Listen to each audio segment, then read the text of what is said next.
महाराज की कथा आनंद कंद ब्रजेंद्र नंदन पूर्ण पुरुषोत्तम षोडश कलावतार भगवान की दिव्य लीलाओं का भाव मात्र समझ करके ही ग्रहण करना चाहिए।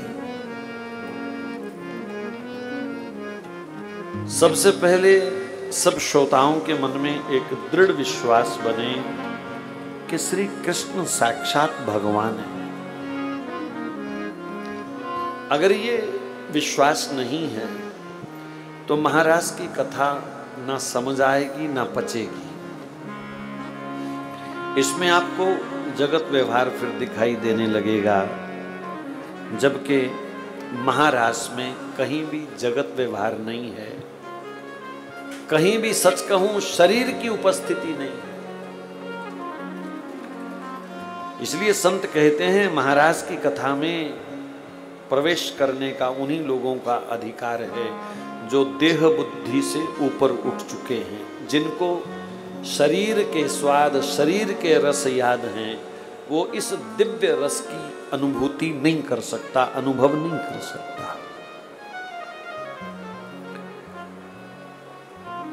लगे जापे वृंदावन को रंग, जिसको वृंदावन का असली रंग लग जाए फिर उसे संसार की किसी वस्तु में स्वाद दिखाई नहीं देता। मीरा को रसगुल्ला कड़वा लग सकता है पर फिर उसको जहर भी मीठा लगता है। यह है देह बुद्धि से ऊपर उठने की बात। क्योंकि मीरा ने जहर पिया, अगर वो देह बुद्धि में होती तो देह मर जाती जहर से। अब वो देह बुद्धि से बाहर है तो साइकोलॉजी कहती है कि आप जब शरीर है ही नहीं तो फिर मरोगे कैसे जहर पी करके। ये बात सुनने में शायद सरल लग रही है पर कई जन्म लग जाएंगे यहां तक पहुंचते पहुंचते। तो ब्रज प्रेम में प्रवेश करने का अधिकार उन्हीं लोगों को है। वास्तविक रस सुख ब्रज के प्रेम का, ब्रज उपासना का वही लोग ले पाते हैं जो देह धर्म से ऊपर उठ जाते हैं।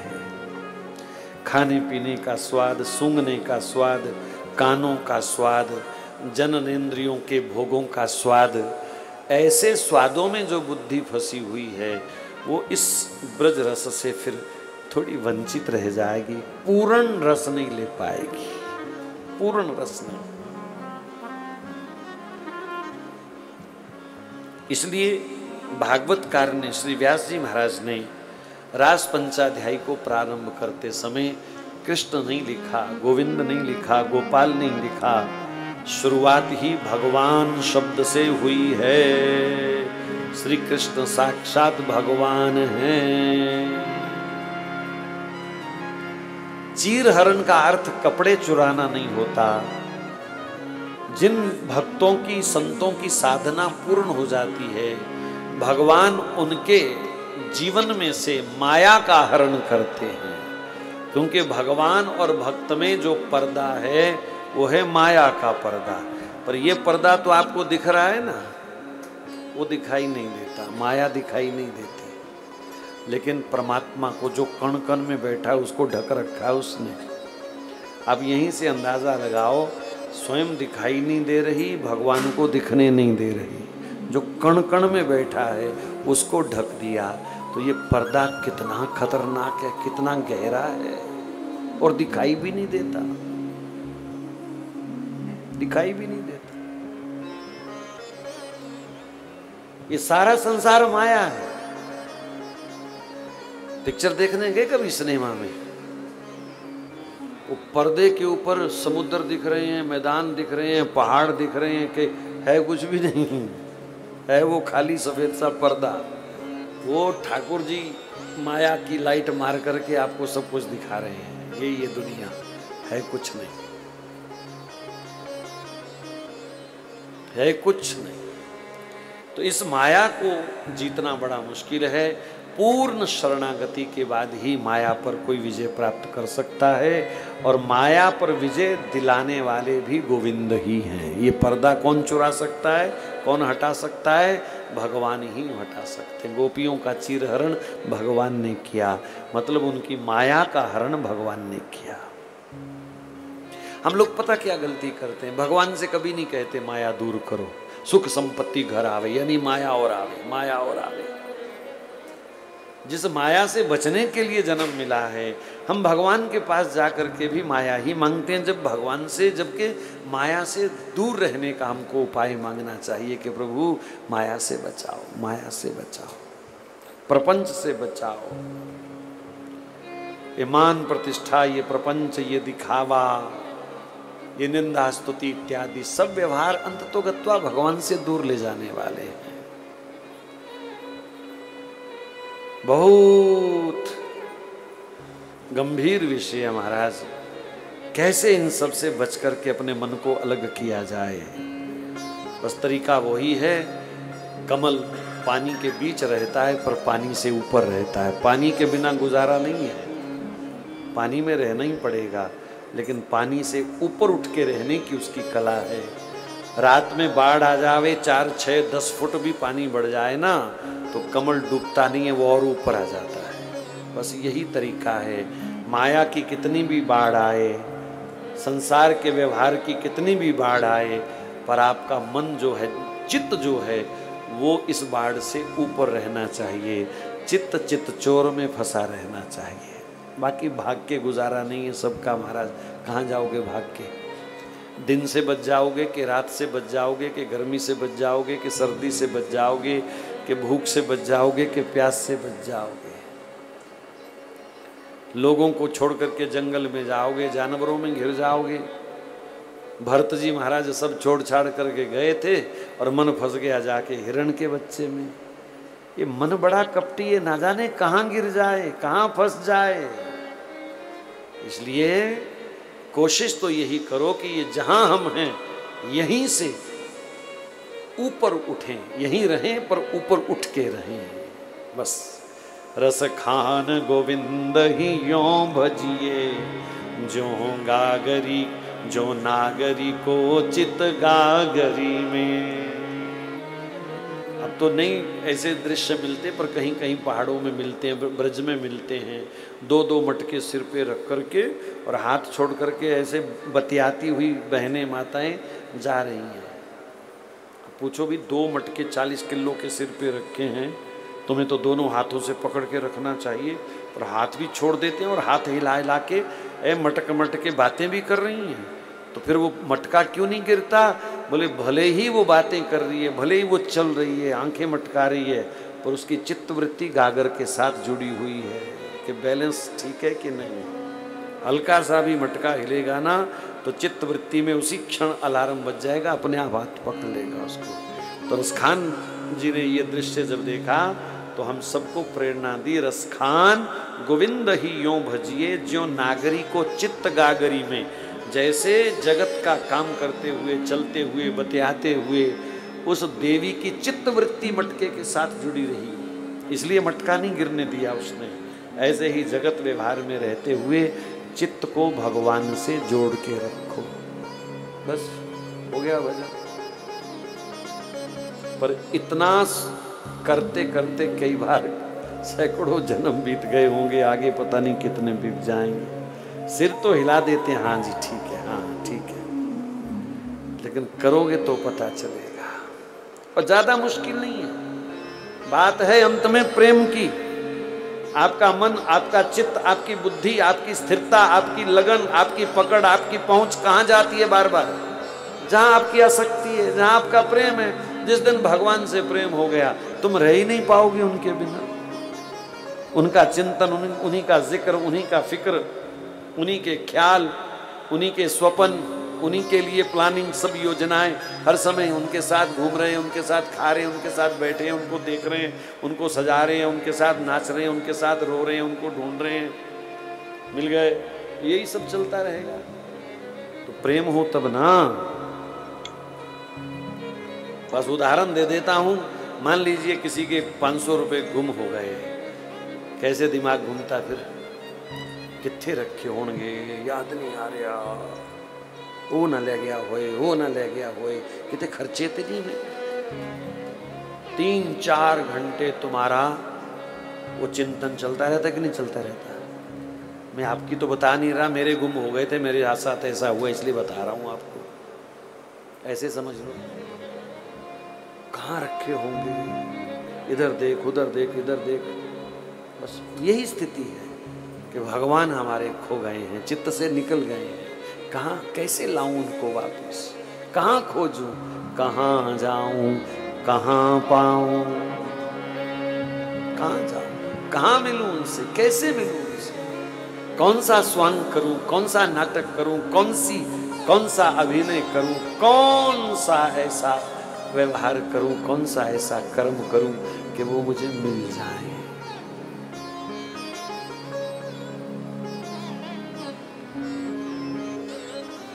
तो प्रयास करें, शायद बात बनेगी, जरूर बनेगी। और फिर एक बात सबसे बड़ी, ये हमारे साधन से सिद्ध नहीं होगा, अंत में उनकी कृपा से ही सिद्ध होगा। और कृपा होगी पूर्ण समर्पण होने के बाद, पूर्ण समर्पण होने के बाद, पूर्ण शरणागति के बाद। हानि लाभ जीवन मरण यश अपयश जब आपके मन को विचलित ना करे तो समझ लेना अब शरणागति शुरू हुई है।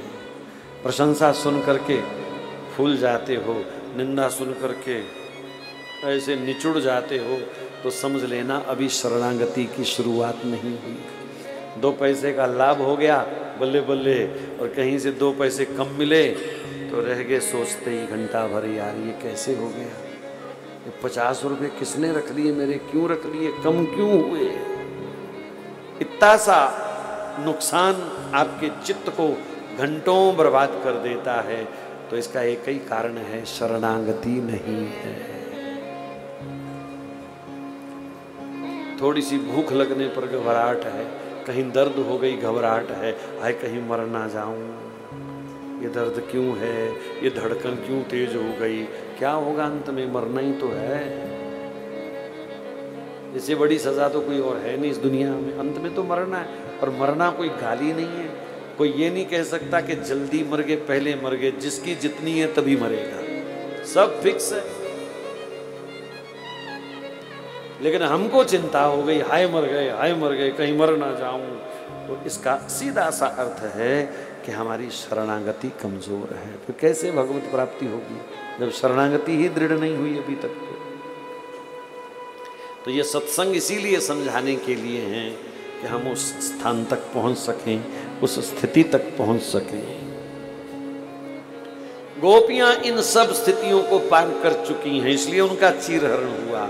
उनकी माया को स्वयं भगवान ने चुराया और फिर मिलन का निमंत्रण दे दिया, शरद पूर्णिमा की रात को मिलूंगा। गोपियां इंतजार करती रहीं। 11 महीने का लगभग समय है बीच में। अच्छा, मिलना ही था तो भगवान कह देते कल मिलता हूं, परसों मिलता हूं। जब वो पूर्ण है, जब वो योग्य हो गई, पात्र हो गई, तो फिर भी भगवान ने 11 महीने क्यों बीच में डाले? इसका मतलब धैर्य की परीक्षा, इंतजार की परीक्षा। कोई चीज आसानी से मिल जाए ना तो उसकी भी कदर नहीं रहती। इसलिए भगवान ने बीच में 11 साढ़े 11 महीने का अंतर भी रखा कि कहीं इनका संतुलन तो नहीं बिगड़ रहा, कि कहीं भटक ना जाए बीच में, और कोई भटकने वाली हो तो भटक जाए। फिर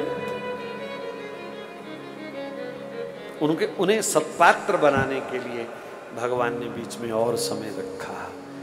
अस्तु अंत तो गत्वा वो समय आया। भगवान सज धज करके श्री यमुना जी के तट पर पहुंचे। आज यमुना जी का तट इतना प्यारा लग रहा था, इतना प्यारा कि श्याम सुंदर ने जैसे ही उस वहां का दृश्य देखा, व्यास भगवान वर्णन कर रहे हैं, शुकदेव जी महाराज वर्णन कर रहे हैं, भगवान पिता रात्रि शरदोत्फुल्ल मल्लिका वीक्षरन्तु मनश्चक्रे योगमायामुपाश्रिता।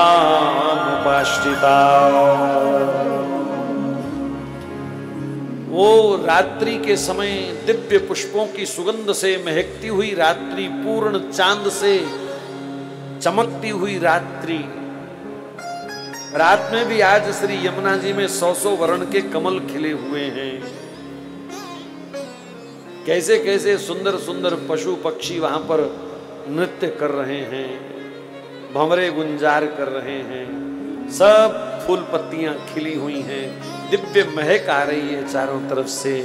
और ऐसा सुंदर वृंदावन का दृश्य देखते ही भगवान के मन में गोपियों का स्मरण हुआ। उन्होंने राधा रानी का आश्रय लेकर के अपनी बंसी को अधरों पर रखा और गोपियों का आवाहन किया।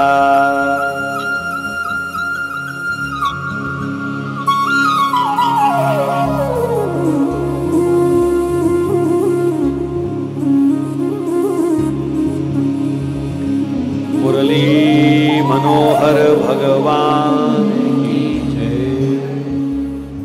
मानो पूरे ब्रह्मांड में आज मुरली की गूंज गूंजी है, पर जो माया रहित जीव थे केवल वही उस मुरली ध्वनि को सुन पाए। माया रहित। और इस बात को आराम से आप समझ सकते हैं, शहर में हजारों लोगों को पता है कथा हो रही है, पर कौन आए यहां जो माया छोड़ पाए। चाहे बंधन कहो, चाहे झंझट कहो, चाहे जिम्मेवारी कहो, ये सब है तो माया, माया का ही स्वरूप। कोई 10 मील से भी चल के आ गया और कोई 10 गज वाला भी टीवी लगा के हो सकता बैठा हो अपने घर में, यहाँ नहीं पहुंच पाया। यहाँ तो वही आएगा जो माया से मुक्त होगा, माया से बचेगा। तो पूरे ब्रजमंडल में वंशी की ध्वनि गूंज गई और गोपियों ने जैसे ही वंशी सुनी, कितना सब्र है, कितना इंतजार करने का उनका स्वभाव है। पता है आज शरद पूर्णिमा है, पहले ही सज धज के नहीं बैठी। श्याम सुंदर ने कहा था बंसी रामा लागी नहीं छूटे रे। जैसे जलते हुए भी रुई की बत्ती तेल के बीच डूबी रहती है, चाहे जल ही क्यों नहीं रही पर बीच रहती है, ऐसे ही संसार की जलन सहते हुए भी आप ठाकुर जी के भीतर डूबे रहो, मन को डूबोए रखो। तो कोई गोपी एक दूसरे से कोई ईर्ष्या द्वेष वाली बात नहीं है, सब एक ही मार्ग पर एक ही लक्ष्य पर जा रही हैं, लेकिन किसी के प्रति किसी को द्वेष नहीं है। सब उसी कृष्ण से मिलना चाहती हैं, उसी कृष्ण को पाना चाहती हैं। सब गोपियां इकट्ठी हुई। ठाकुर जी ने दोनों हाथ उठा करके गोपियों का स्वागत किया। स्वागतम वो महाभागा प्रियम किम करवाणी वा। हे महाभाग्यशालिनी ब्रज गोपियों, मैं आपका स्वागत करता हूं। कहो आज आपके लिए मैं क्या करूं जिससे आपको प्रसन्नता मिले। प्रियम किम करवाणी वा, आज मैं आपकी प्रसन्नता के लिए ही सब कुछ करने को तैयार हूं। तो दोनों हाथ उठा करके भगवान स्वागत कर रहे थे और उन्हीं उठे हुए दोनों हाथों से अगली पंक्ति में धक्का मार दिया एकदम झटके से। ब्रजस्यानामयं कश्चित् ब्रूतागमन कारणम। शर्म नहीं आई तुम्हें? आधी रात के समय घर परिवार बच्चे छोड़ के जंगल में आ गई मेरे पीछे पीछे। क्या पतिव्रता स्त्री को ऐसे करना चाहिए? कोई कुलीन स्त्री इस प्रकार रात्रि के अंदर घर से बाहर निकलती है क्या? बच्चों को, पति सास ससुर को छोड़ करके चलो यहां से। तदयात्माक्षरम गोष्ठ, एक पल भी यहाँ मत रुको, चली जाओ वापिस, अपने पतियों की सेवा करो। तुम्हारे बच्चे जग जाएंगे, बच्चे जग गए घर के लोग जग जाएंगे, घर के जग गए तो गली मोहल्ले के जग जाएंगे, सारे नगर में हल्ला हो जाएगा। रात को कहाँ गई, नाक कट जाएगी। ऐसी अनोखी वाणी सुनकर के गोपियां हैरान हो गई कि ऐसे हाथ खड़े करके स्वागत कर रहे थे, अब कैसा हमारे साथ दुर्व्यवहार करने लग गए। बेचारी सुन्न हो गई, हृदय की बत्ती जैसे गुल हो गई उनकी। पर श्याम सुंदर यहां भी चुप नहीं हुए। मरने आई हो यहां पर? खबर है कुछ? रात के समय कैसे कैसे हिंसक जीव जंतु नदी के तट पर घूमते हैं जंगल में। यहाँ कैसे कैसे हिंसक जीव जंतु हो सकते हैं, अजगर हो सकते हैं, शेर चीता भालू हो सकते हैं, मरने आई हो, निकल जाओ जल्दी से। तो भी वो पीछे नहीं हटी, ऐसे सुन्न की सुन्न खड़ी हैं मिट्टी के माधो बन करके। तब ठाकुर जी ने सबसे खतरनाक भय दिखाया, सब नरक जाओगी, तुम पतिव्रत धर्म का उल्लंघन कर रही हो, सब नरक जाओगी। कैसा भी पति क्यों ना हो, उसका त्याग नहीं किया जा सकता। तुम त्याग के आई हो, मेरे ऊपर मोहित हो रही हो, नरक जाओ। श्याम सुंदर जब बोल के थोड़ा चुप हुए तो गोपियां हिम्मत करके कहती हैं, कृष्ण हे श्याम सुंदर, आपने जो स्त्री धर्म की व्याख्या की है वह तो यथार्थ है। आपने कहा स्त्री धर्म का पालन करो, पतिव्रत धर्म का पालन करो, वही तो करने आई हैं, वही तो करने के लिए हम यहाँ तत्पर हुई हैं। आप ही तो प्राणी मात्र के प्रियतम हो, बंधु हो, आत्मा हो, पतियों में, पुत्रों में और सब में आप ही तो आत्मा रूप में विराजमान हो प्रभु। उनकी देह में ही साक्षात आपका दर्शन हमको हुआ, इसीलिए तो तत्परता के साथ हमने आज तक उन सबकी सेवा करी। और आपके उपदेशों की अब सार्थकता इसी में है कि अब हम धीरे धीरे सबका त्याग करके आपकी सेवा में संलग्न हो जाएं। परमात्मा आत्मा रूप में सब में विराजमान है। गोपियां जो कह रही हैं, मैं आपको सार बताऊं। गोपियां कहती हैं सबके भीतर आप आत्मा रूप में हो, मतलब गोपी संसार के प्रत्येक जीव में अपने कृष्ण का दर्शन करती है। यहां तक पहुंचना ही पहले सबसे बड़ी मुश्किल बात है। 1 मिनट में मेरा तेरा शुरू हो जाता है, अपना पराया शुरू हो जाता है। ठीक है, गोपी कहती आत्मा रूप में सब में आप हो, और हमने इसीलिए उनकी आज तक सेवा करी क्योंकि सब में आप दिखाई देते थे। लेकिन आज वही आत्मा रूप में जो है वो साक्षात हमारे सामने खड़े हैं, तो फिर हमें अब पीछे जाने की जरूरत नहीं है कृष्ण। अब चाहे नरक मिले, चाहे नाक कटे, चाहे ये शरीर कोई अजगर चीता खा जाए, शेर खा जाए, अब हम आपको छोड़ने वाली नहीं है। आप कठोर बनो, आप निष्ठुर बनो, कैसे भी बनो, पर हम यहां से हटने वाली नहीं। इसलिए हे कमल नयन, हम पर कृपा करो। चिरकाल से ये जो बेल प्रेम की हमने थोड़ी थोड़ी करके हरी की है, अब इसको इस प्रकार उजाड़ो मत कृष्ण। हमारी और कोई अभिलाषा नहीं है, हम आपसे कुछ मांगने नहीं आई, कुछ आपसे हमको कुछ नहीं चाहिए, हमें सिर्फ अपनी सेवा प्रदान करो, हमें और कुछ नहीं चाहिए।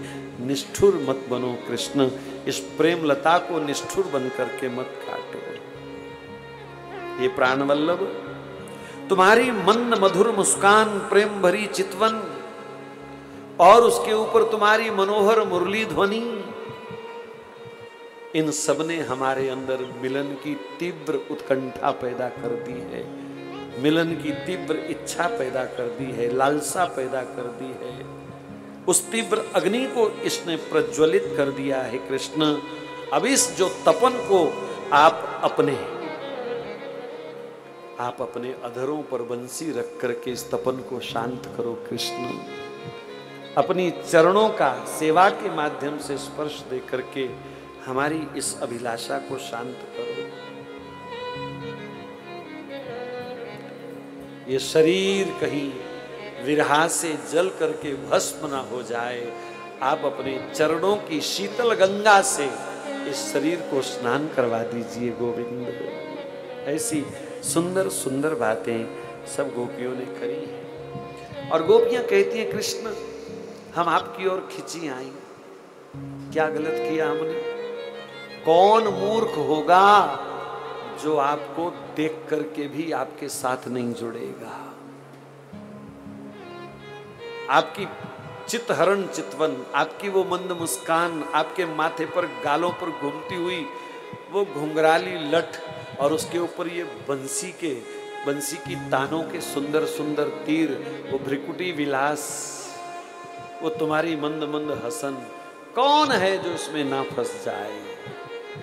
ये तो त्रिभुवन का कल्याण करने वाली सुंदरता है। यहां ध्यान से सुनियो, कोई गलत अर्थ ले गया तो सत्यानाश करेगा अपना।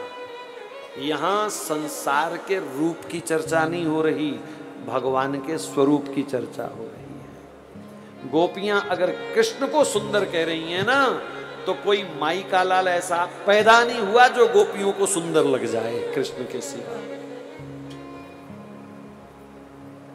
इन बातों को कहीं कामुकता से लिपटी हुई मत समझ लेना कि गोपियां कामग्रस्त हैं या सौंदर्य का वर्णन कर रही हैं, रूप की दीवानी हैं, लेकिन दुनिया में श्री कृष्ण के सिवा किसी का रूप उनको प्रभावित नहीं कर सकता। वो प्रेम करती है श्री कृष्ण से, पर दुनिया में कोई दूसरा नहीं है जो गोपियों के प्रेम अंश का। हाँ, सेवा सबकी कर रही है वो, लेकिन प्रेम की तिजोरी की चाबी केवल कृष्ण के पास है। प्रेम उनका बिखरा हुआ नहीं है। ऐसे नहीं हम चाहन हारे, आज तुम्हें कल और को चाहे। हमारे जैसे लोग तो 2 दिन नहीं लगाते देवता बदलने में। यहाँ इच्छा पूरी नहीं हुई तो वहां चले गए, वहां इच्छा पूरी नहीं हुई तो वहां चले गए। कैसे कैसे गए गुजरे लोगों को भी भगवान मान लिया। तो गोपियां श्याम सुंदर के स्वरूप की प्रशंसा कर रही हैं। मैं तो सच कहूं, इन प्रसंगों का हम विस्तार से वर्णन नहीं करते, क्योंकि संसारी उल्टी बुद्धि गलत अर्थ लेती है। 1-2 पंक्तियां मैंने जरूर बोल दी, नहीं तो हम अक्सर इस प्रसंग की व्याख्या नहीं करते। गोपियां भगवान श्याम सुंदर के दिव्य स्वरूप का वर्णन कर रही हैं। संसार के पास रूप है, भगवान का स्वरूप होता है। रूप बांधता है, स्वरूप मुक्त करता है। रूप मारता है, स्वरूप कल्याण करता है। तो यहां स्वरूप का वर्णन है।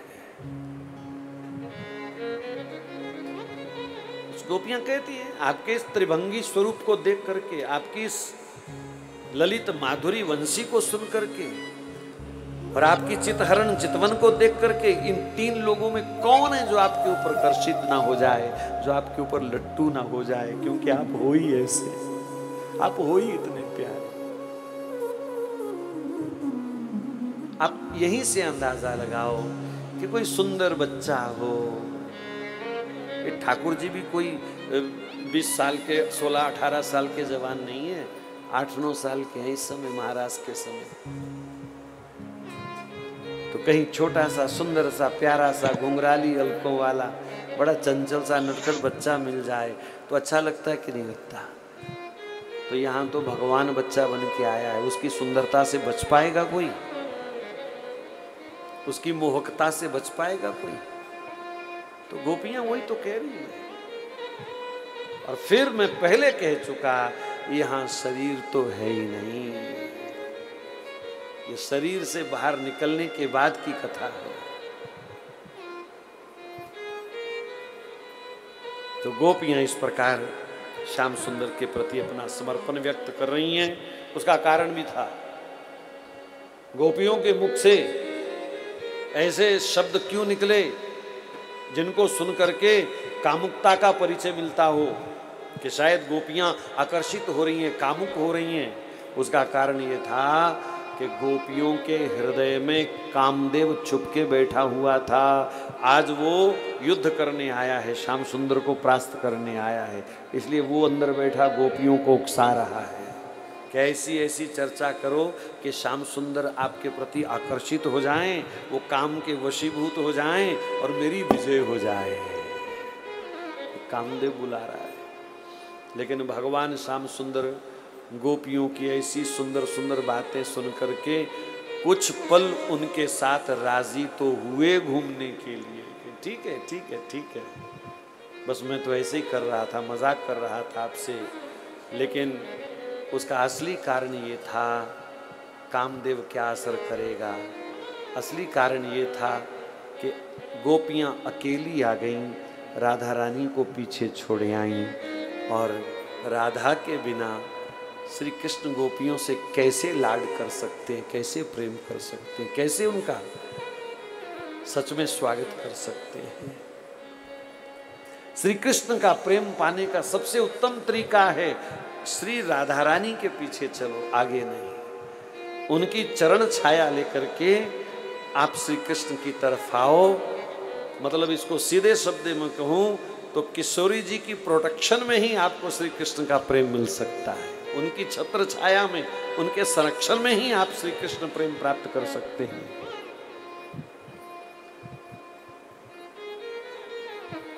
और वैसे भी हम पहले कह चुके, श्री कृष्ण तो शरीर हैं, आत्मा तो कृष्ण है। और शरीर से थोड़ी प्रेम होगा, शरीर से प्रेम शुद्ध थोड़ी होता है। यहाँ तो आत्मा का होना आवश्यक है। तो जल्दबाजी में बंसी सुनी ना तो सज धज के सब भगे आई, श्री राधा रानी को भूल गई। और इसलिए श्याम सुंदर ने तब तक उनको खूब तड़पाया जब तक लाडली जी का उनको दर्शन नहीं हो गया। और जैसे ही श्री किशोरी जी दिखी तो श्याम सुंदर सब गोपियों के अनुकूल हो गए। ओ नहीं नहीं, मैं तो ऐसे ही मजाक कर रहा था, आओ आओ आओ, स्वागत है आपका।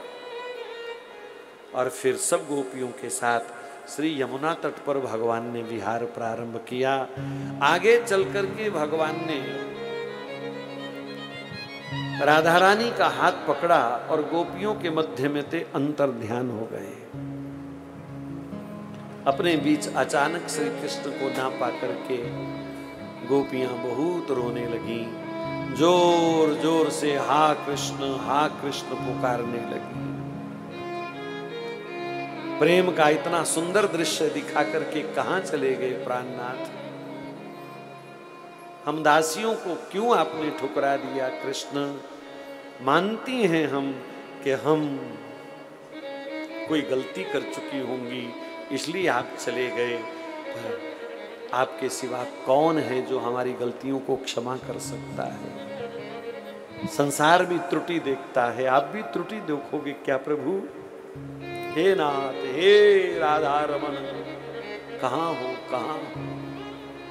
आगे चल करके श्याम सुंदर ने राधा रानी को भी छोड़ दिया। ऐसा बोलते हैं ज्यादातर, लेकिन सच्चाई क्या है? श्याम सुंदर ने नहीं छोड़ा, राधा रानी ने छोड़ दिया श्याम सुंदर को। ध्यान से समझिएगा। राधा रानी ने सोचा कि सब गोपियां भी तो आई हैं, उन्हें छोड़ करके ये मुझे सुख देना चाहते हैं ना, मेरे साथ रहना चाहते हैं ना, गलत बात है। राधा रानी का प्रेम स्वार्थी नहीं है, स्वार्थी नहीं है। बड़े आराम से आप लोग समझ सकते हैं दुनियावी प्रेम में और इस प्रेम में क्या अंतर है। दुनियावी प्रेम में अपना प्रियतम सबको एकांत में चाहिए, अकेला चाहिए। मैं किसी को ना देखूं तो वो भी किसी को ना देखे। पर राधा रानी का प्रेम कितना सच्चा सुच्चा है। वो कहती है जब बाकी सब आई हैं घर से तो उनको क्यों छोड़ा कृष्ण ने? वो भी संग रहनी चाहिए। हम जैसे दीनहीन की चिंता करने वाली श्री राधा है, वरना हम जैसे लोग तो कृष्ण के पास पहुंच ही नहीं पाते, इस दिव्य सुख को प्राप्ति नहीं कर पाते। तो किशोरी जी का आग्रह है, कृपा आग्रह है। वो श्याम सुंदर से कहती है वहीं चलो जहां से आए। क्यों छोड़ा उनको? बोले नहीं, उनके साथ नहीं मुझे जाना। तो बोले तुम भी जाओ यहां से।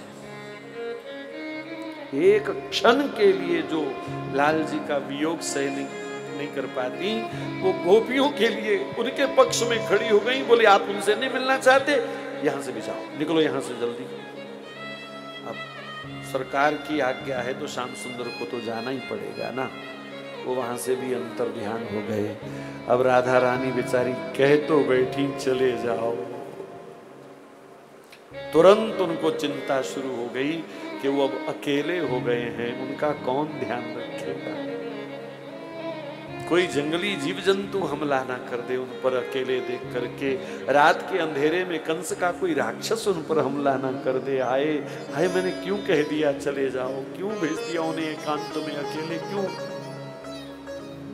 उन्हें भूख लगेगी कौन खिलाएगा? उन्हें प्यास लगेगी कौन उन्हें जल पिलाएगा? वो एकदम अकेले हैं। फिर तो श्री जी जोर जोर से पुकारने लगी, कृष्णा कृष्णा क्वासी कृष्णा, कहाँ हो कृष्ण? मत आगे जाओ कृष्ण, अंधेरे में अकेले मत भटको कृष्ण, रुक जाओ, मैं आ रही हूँ कृष्ण, रुक जाओ, एक जगह पर रुक जाओ, मुझे संकेत दो, कहाँ हो कृष्ण, कहाँ हो कृष्ण। पर आज श्री कृष्ण लाडली जी की विरह का सुख लेने में छुप गए। मैंने सुना था राधा मेरी विरह में बहुत वियोगन बन करके और पुकारती हैं। आज श्याम सुंदर का मन हुआ कि आज राधा रानी के वियोग का सुख लिया जाए। देखो प्रेम में संयोग और वियोग दोनों हैं, और सच कहूं दोनों सुख देते हैं। भगवान को मिलने का अगर सुख है ना, तो पता नहीं आप पकड़ो कि ना पकड़ो, भगवान की विरह में तड़पने में भी बहुत सुख है।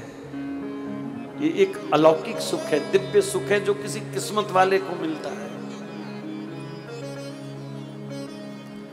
हमने तो ऐसे ऐसे लोग देखे जो कपड़े फाड़ लेते थे, बाल नोच लेते थे, अपने आप को पीटना शुरू कर देते थे, हा कृष्ण हा कृष्ण, शरीर लाल कर लेते थे मार मार करके, हा कृष्ण।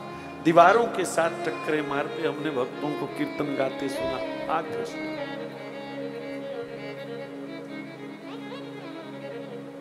तो वो भी एक सुख है। अगर उसमें सुख ना होता तो वो अपने आप को कष्ट क्यों देता। वो कष्ट नहीं है, वो एक तृप्ति है, तृप्ति है प्रेम की। अथवा जो शरीर गोविंद का स्पर्श नहीं कर सकता, गोविंद के चरणों से नहीं लिपट सकता, मैं उस शरीर को क्यों सजाऊं, ये तो मार खाने के ही योग्य है।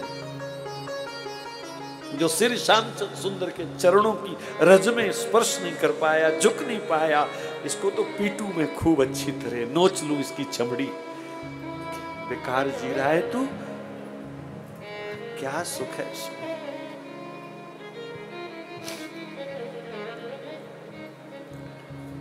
तो श्याम सुंदर राधा रानी का वो विरहाजन्य संताप सुख के रूप में ले रहे हैं, और श्री जी अपनी विरहा से आज कन्हैया को सुख दे रही हैं।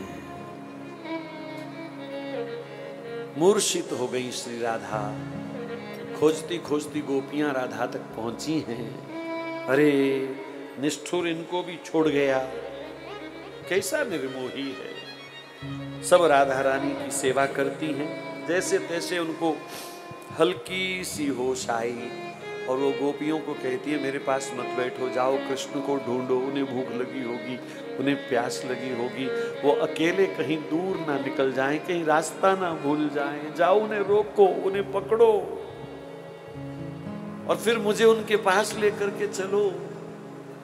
उन्हें मेरे पास खींच के मत लाना, वो थक चुके हैं बहुत ज्यादा भाग भाग के, उन्हें और मत चलाना। जिस श्याम सुंदर ने विरहा अग्नि में झुलस दिया राधा रानी को, मूर्छित हो गई, तड़प रही हैं, मरने जैसी हालत हो गई है, उस राधा के मन में अभी भी चिंता किसकी? हाय कृष्ण को भूख लगी होगी, कृष्ण को प्यास लगी होगी, वो भाग भाग के थक चुके होंगे, उन्हें और मत चलाना, उन्हें पकड़ करके मेरे पास मत लाना, मुझे उनके पास लेकर के जाना। अब यहां प्रेम की असली परिभाषा प्रकट होती है। सुख लेना, सुख चाहना प्रेम नहीं है, सुख देना ही प्रेम है। ब्रज के संतों की भाषा में कहूं, स्व सुख की लेश मात्र भी अगर आपकी इच्छा है, स्व सुख, मुझे सुख मिले, अगर सुई के नोक के बराबर भी आपकी इच्छा है ना अपने सुख की, तो कृष्ण प्रेम में आप सफल नहीं हैं। अपने को तो सुई की नोक के बराबर भी चाहे सुख ना मिले, पर मेरा सारा जीवन भी उनके चरणों में खप जाए, उन्हें सुख मिले, यह है ब्रज का प्रेम। कोई बिरला उसमें सफल होता है।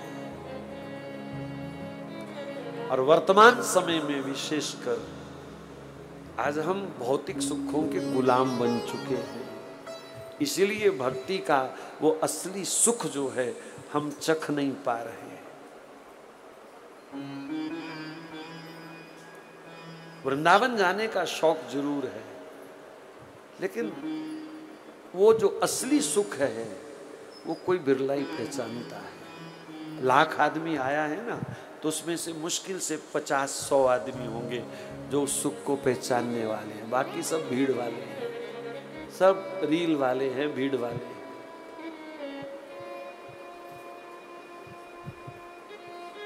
हाँ, वो पुराने समय का वृंदावन बरसाना याद आता है, जब रसिकों की अश्रुधारा नहीं रुकती थी, सिर पटक पटक करके लता पता के साथ जब वो लाडली जी को पुकारते थे। अब वो दृश्य नहीं मिलते, अब तो लताओं से लिपट करके फोटो खिंचवानी है बस। वो घंटों घंटों लता पता से लिपट कर रोने वाले सब मर गए, चले गए श्री जी के पास। वो अद्भुत वृंदावन था, वो वास्तव में गोपी प्रेम का अंश जिन लोगों को मिला। तो अभी भी कोई मना नहीं है कि कोई नहीं जा सकता, उस राह पर नहीं चल सकता। स्वसुख वांछा का त्याग, अपने सुखों का त्याग, उनको कैसे सुख मिले, वो कैसे रीझे, कौन भांति वो रीझे सखी री। हर समय यही चिंता, उनको कैसे रिझाऊं, उनको कैसे प्रसन्न करूं, उन्हें क्या भोग लगाऊं, उन्हें क्या वस्त्र पहनाऊं, उनके सामने में कैसे आव भाव रखूं कि वो प्रसन्न हो जाएं, वो खुश हो जाएं।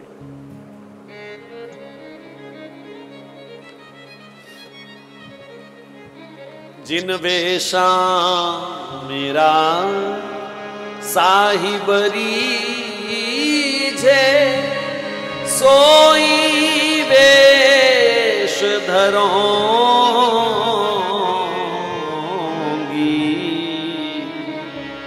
मैं बैरागन बाला, मैं बैरागन। मीरा कहती है, ठाकुर एक बार बोल,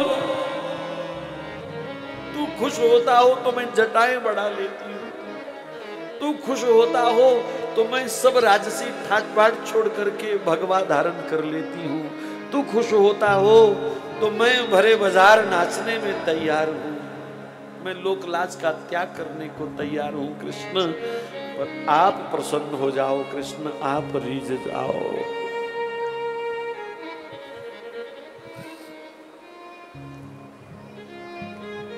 तो श्री राधा रानी का ऐसा दिव्य प्रेम जब गोपियों ने सुना तो वहीं श्री जी को घेर करके बैठ गईं, उनके चरणों की रज की मुट्ठियां भर भर के सिर पे डालने लगीं।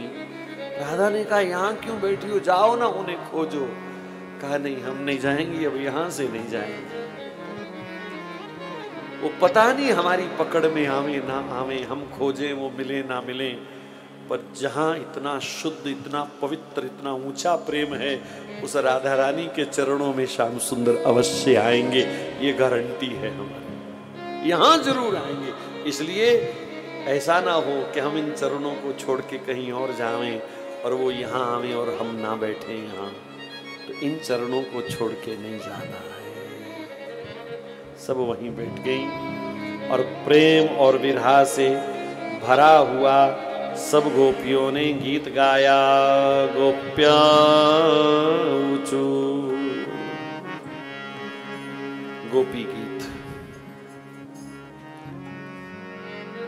आप गाना चाहो तो गूगल बाबा पे लिखो जरा, गोपी का गीत या गोपी गीत लिखा हुआ मिल जाएगा, आप साथ साथ गा सकते हैं।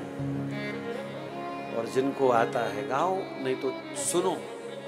मात्र श्रवण करने से भी दिव्य ब्रज का प्रेम रस प्राप्त होता है। गोप्या ऊचू जयति तेधिकं जन्मना प्रजा शयति इंदिरा शश्वदत्रि दैत्यदृश्यता दीक्षुतावता स्वैपिता स्वामी चिन्वते शरदुदाशये साधु जात स सरसिजोदर श्रीमुषादृशा सुरतनाथ ते अशुल्क दासिका मर्द निघ्नतो नेह किंवद विष जलापया व्याल राक्षसा वर्ष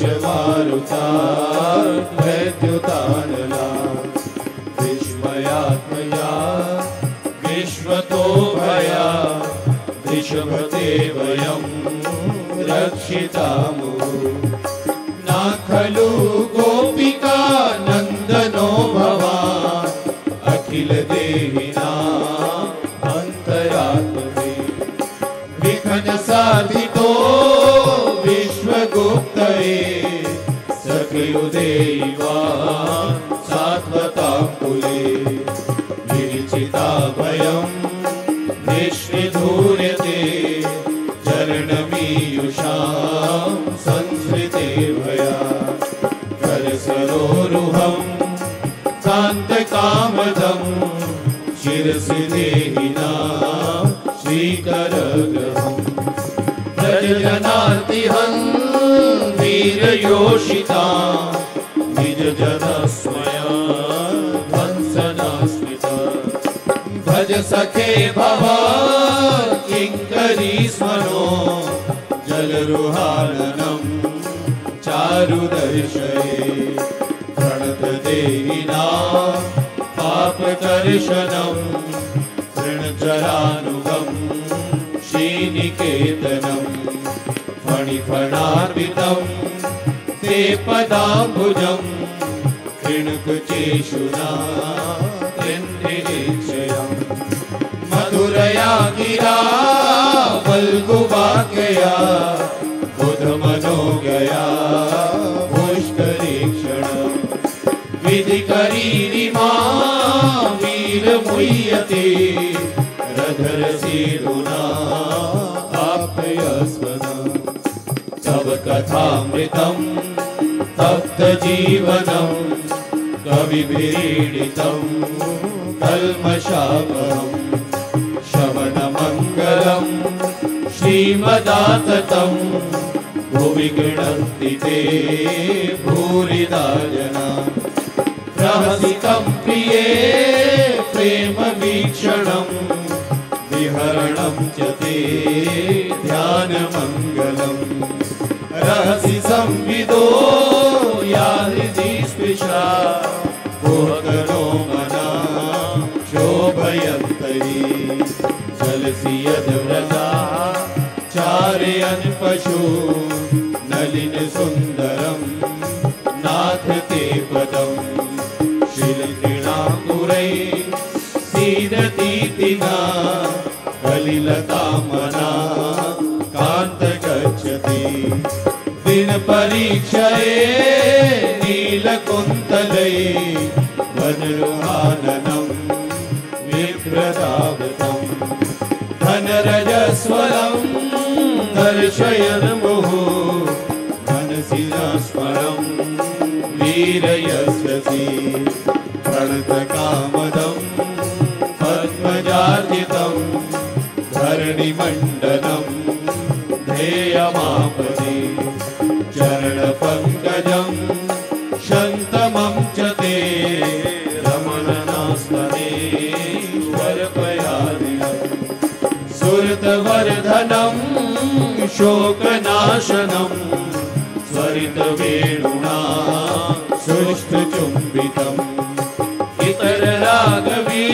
इतररागवीस्मारणं नृणा वितरवीरना स्थे धरामृतं पठति यद्भवा महनिकाननं त्रुटियुगायते त्वामपश्यताम् कुटिलकुन्तलं श्रीमुखं च ते जडयुदीक्षता भस्मकैकृशा पतिसुतान् वै घातबान्धवा नति विलङ्घ्यते अन्ते अच्युता तथा मतिविदस्तमो गीतमोहिता कितव योषिता कास्य देवी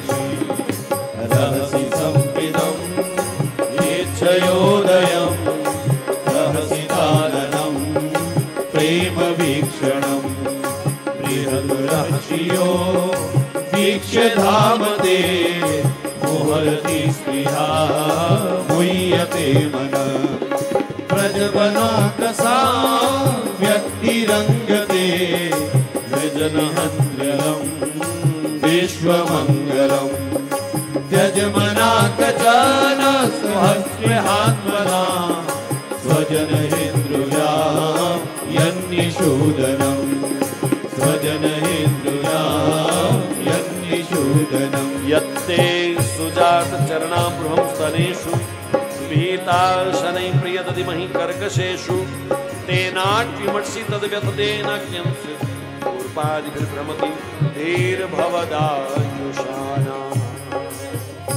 आओ मनमोहना आओ नंद नंदना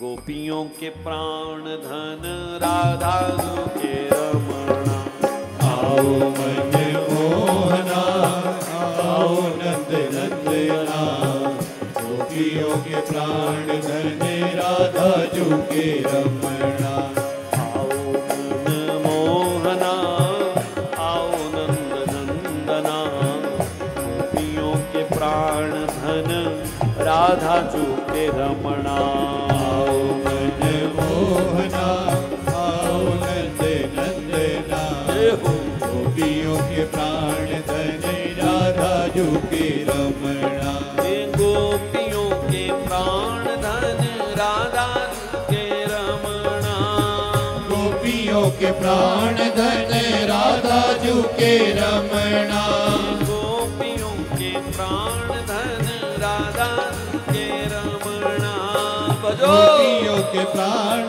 धन राधा जू के रमणा गोपियों के प्राण धन राधा जू के रमणा गोपियों के प्राण धन राधा जू के रमणा गोपियों के प्राण धन राधा जू के रमणा गोपियों के प्राण धन राधा जू के रमणा आओ मोहना आओ नंदना गोपियों के प्राण धन राधा जू आओ मनमोहना आओ नंद नंदना गोपियों के प्राण धन राधा जू के रमणा आओ मनमोहना आओ नंदना गोपियों के प्राण धन राधा जू के रमणा आओ मनमोहना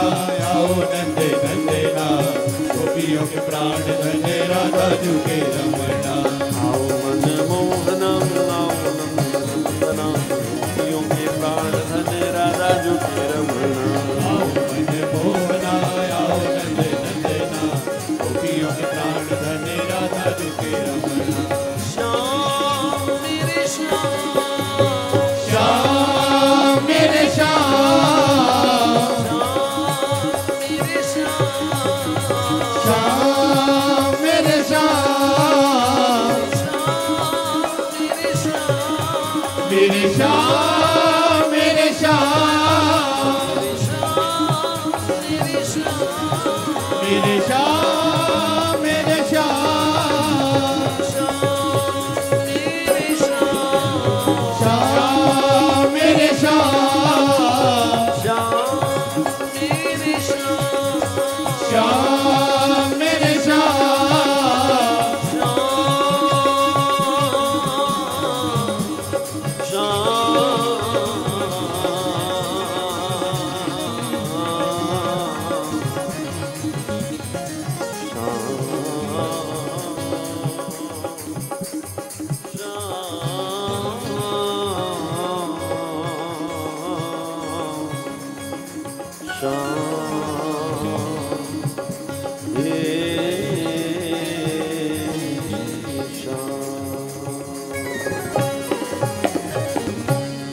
श्री रास बिहारी भगवान की जय। अब महाराज जैसे ही गोपियों ने अपने अंतर मन की पुकार से श्याम सुंदर को आवाज लगाई, उस दिव्य गीत को गाया, तो सहस्रों सहस्रों गोपियों के मध्य में ही भगवान प्रकट हो गए। सबको मुस्कुरा करके भगवान ने एक बार निहारा, सबके हृदय की पीड़ा, तन की पीड़ा हर गई। अच्छा, आना ही था तो गए क्यों थे जी? भगवान ने सोचा कामदेव इनके हृदय में बैठा हुआ है और उस कामदेव को मारने के लिए, भगाने के लिए अब हृदय पर लाठी तीर तो चला नहीं सकता। गोपियों के अंदर बैठा वो चालाक था कि यहाँ कृष्ण प्रहार नहीं करेंगे किसी के हृदय पर। तो ठाकुर जी ने तीर तो नहीं चलाया, लाठी डंडा तो नहीं चलाया, पर अपनी विरहा का ऐसा वाण छोड़ा, गोपियों के हृदय में विरहा की अग्नि जला दी और कामदेव की अच्छी खासी सिकाई कर दी उसी में।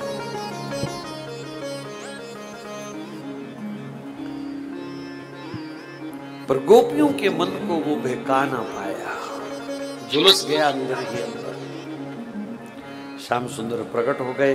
अभी भी कामदेव को उम्मीद है कि चलो कुछ भी हो, गोपियों ने आखिर मना तो लिया कृष्ण को, कृष्ण गोपियों के अधीन तो हो गए, अभी भी मैं कहीं ना कहीं जोर लगाऊंगा तो मेरी बात बन जाएगी। अब तो श्याम सुंदर ने कहा ठीक है बच्चू, फिर फाइनल मैच है तो ध्यान से ही खेलेंगे जरा।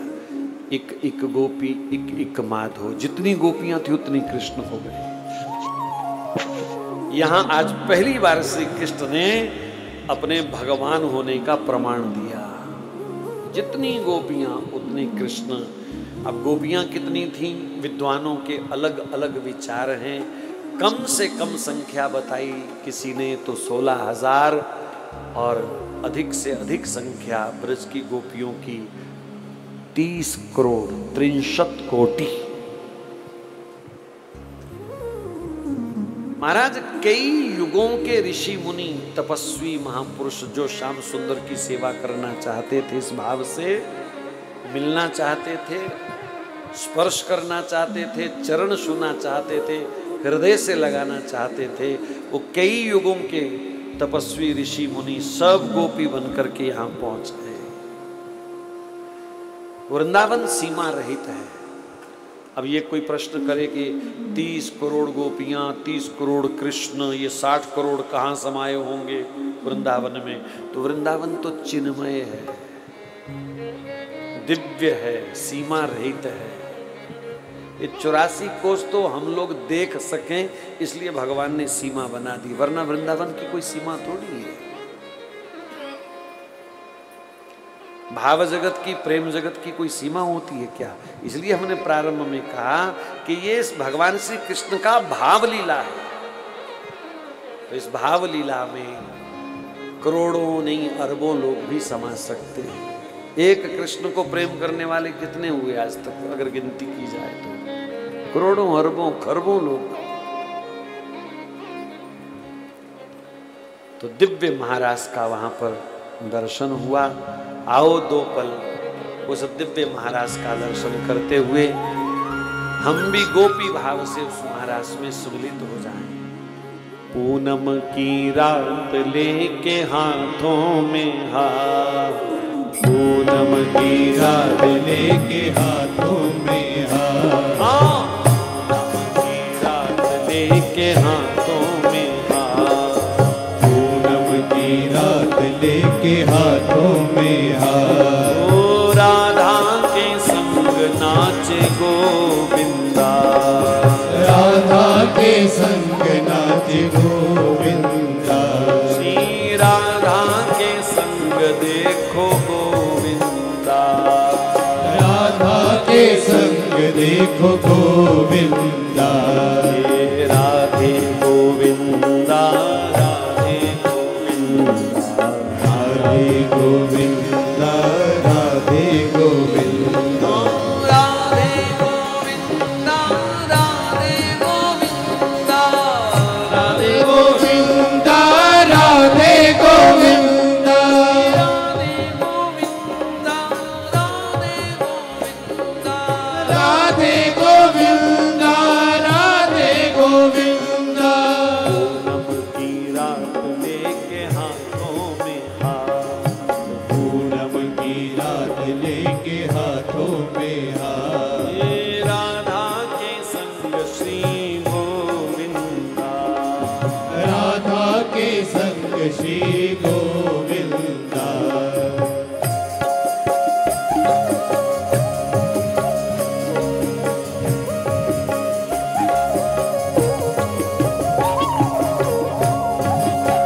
जय हो।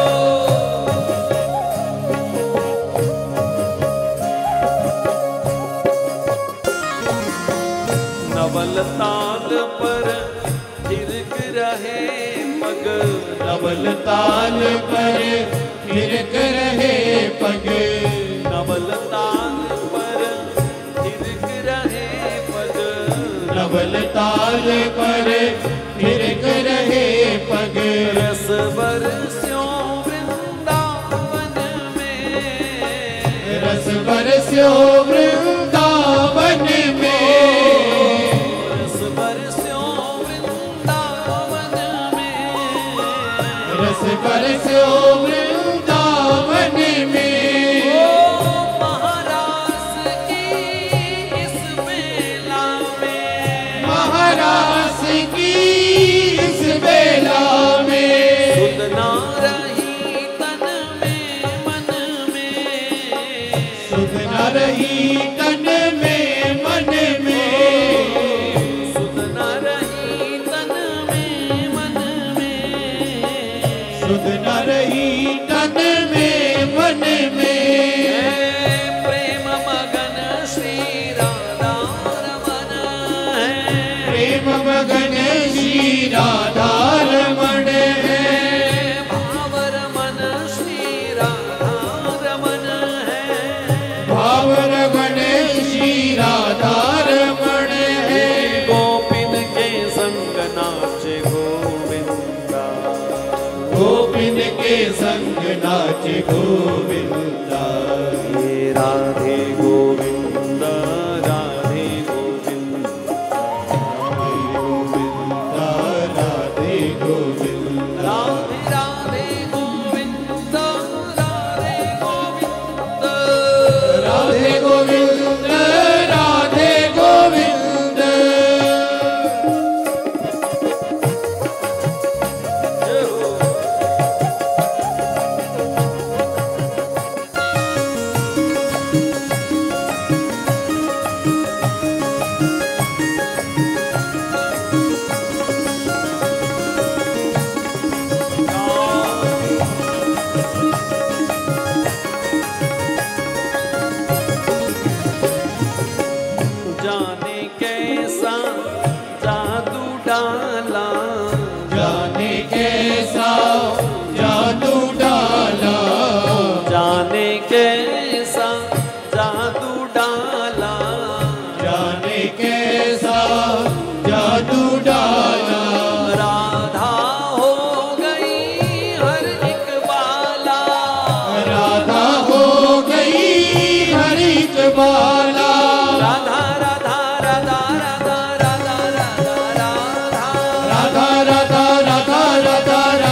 मन को मोहे मेरो मदन मोहन आनंद कंद श्री गोविंदा आनंद कंद श्री गोविंदा आनंद कंद श्री गोविंदा आनंद कंद श्री गोविंदा राधे गोविंद भजो राधे गोविंदा राधे गोविंद भजो राधे गोविंद राधे गोविंद राधे गोविंद राधे गोविंद राधे गोविंद राधे गोविंद राधे गोविंद राधे गोविंद राधे गोविंद पूनम की रात लेके हाथों में हाथ पूनम की रात लेके हाथों में हाथ हे राधा के संग नाचे गोविंदा राधा के संग नाचे गोविंदा श्री राधा के संग नाचे गोविंदा राधा के संग नाचे गोविंदा राधा राधा राधा राधा श्री राधा राधा राधा राधा श्री राधा राधा राधा जय हो राधा राधा राधा राधा श्री राधा राधा राधा श्री राधा राधा राधा श्री राधा राधा राधा श्री राधा राधा श्री राधा राधा श्री राधा राधा राधा श्री राधा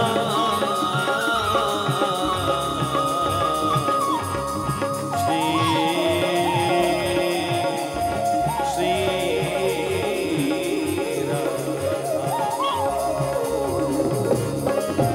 राधा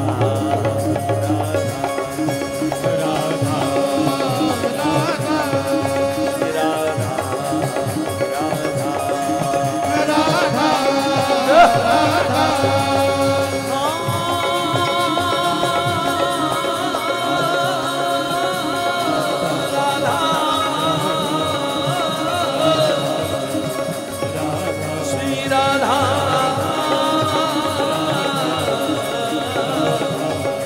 श्री राधा श्री राधा श्री राधा श्री राधा श्री राधा राधा राधा देव किन्नर गंधर्व यक्ष गणा बदूर ही पछताए शिव शंकर कैलाश छोड़ कर गोपी बन कर आए गोपी बन कर आए शिव गोपी बन कर आए शिव गोपी बन कर आए और शिव शंकर गोपी बन के आए और वो भी उसी मस्ती में आ गए राधा राधा राधा राधा राधा राधा राधा गोविंद राधा गोविंद राधा गोविंद राधा गोविंद राधा राधा राधा राधा राधा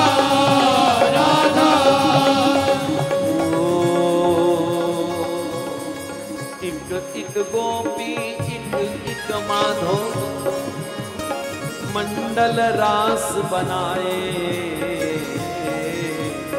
आनंद घन घन आनंद घन घन गरज गरज करे। आनंद सुधा सरसाए।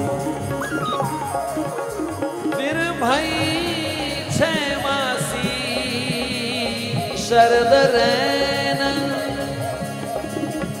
6 महीने की लंबी रात हो गई थी महाराज की। भाई 6 मासी शरद रैन। नभ मंडल हर्षाए। शरद पूनम की रात गगन पर चंदा मुस्काए। गगन पर चंदा मुस्काए। गगन पर चंदा मुस्काए। राधा राधा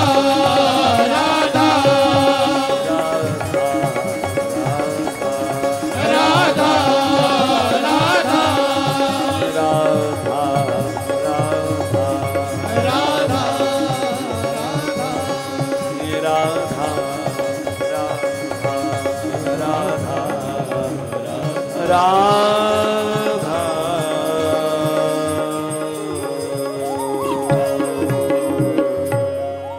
जय जय श्री राधे।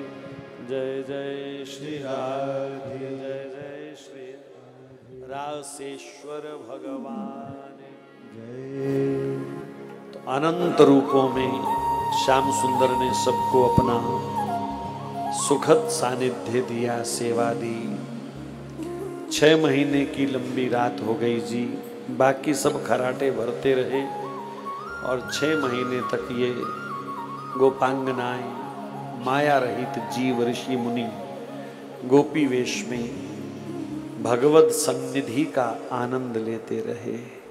फिर भगवान ने सबको विदा किया। कुछ गोपियां महाराज घर में शरीर भी छोड़े आई थी, तो जाकर के पुनः अपने शरीर में जाकर के सम्मिलित हो गई। ना लोक बिगड़ा ना परलोक बिगड़ा।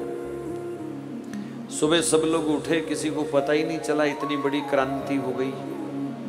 रात को सोए थे, सुबह उठे हैं, बस सब ऐसे ही नित्य भाव से, किसी को रत्ती भर पता नहीं चला। पर इन ऋषि मुनियों की जन्म जन्म की अभिलाषा भगवान ने आज पूर्ण कर दी गोपियों की। इधर कंस जो है उसने भी कोई कमी नहीं छोड़ी। उसके भय में दिन प्रतिदिन वृद्धि होती जा रही है। क्या करूं, कैसे मारूं, कैसे पकड़ूं। अरिष्टासुर नाम का एक राक्षस जो